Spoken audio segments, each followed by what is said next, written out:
تاني حاجة waxa salaamay abwaankeena oo la sharaf bay noo tahay caawinaad halkan marti noogu tahay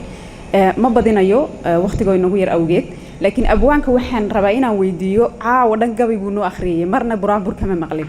su'aasheedu waxay tahay buuga soo socday caawa meesha noo yaala buraanbur ma ku jira assalaamu calaykum waa runteed laakiin haddii si kooban uga jawaabo way kaftantaye anna waa la kaftamayaa waxaan leeyahay carab ma buraanburi jirin maxaa yeelay marka aniga laftaydu anaaba tiriya mararka qaarkood marka buraanburku qayb weyn buu ka yahay suugaanta soomaalida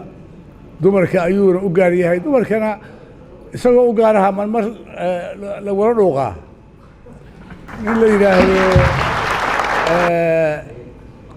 axmed busur oo reer gaalkacyood ahaa oo markii dambe reer wax dheer noqday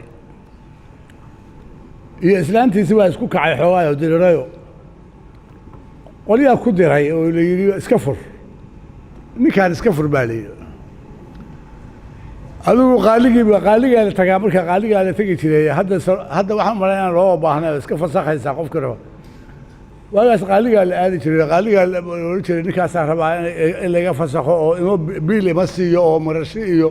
masruuf kuma qabo waxaasaa la oran jiray gabdhuhu oran jireen adigu meesha way tagtoo way dacwootayoo isagii baa loo yeerayoo isna waa isdaafacayoo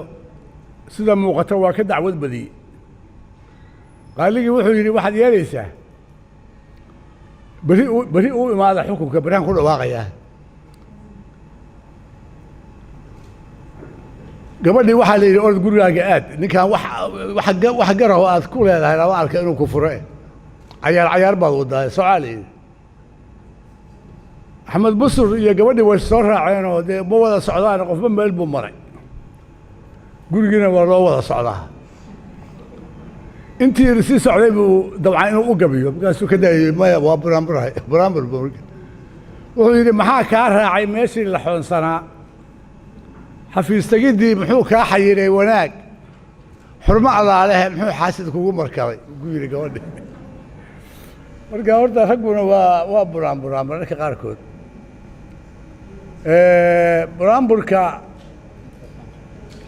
buraanburka ugu caansan oon u malaynayo hadda in horta buraanburka waxaa laga yaqaanaa waa mudug iyo bari asalku waa halkaas waa labada meelood meeloodna waxaa kaloo laga yaqaanaa wax la yaab laho mingiska iyo boorana waa labada meelood ugu badiya shaydaamo iyo hadaamo iyo meelaha ku jira oo halalo u yahay booqan iyaa la yihahdaa lama ag maro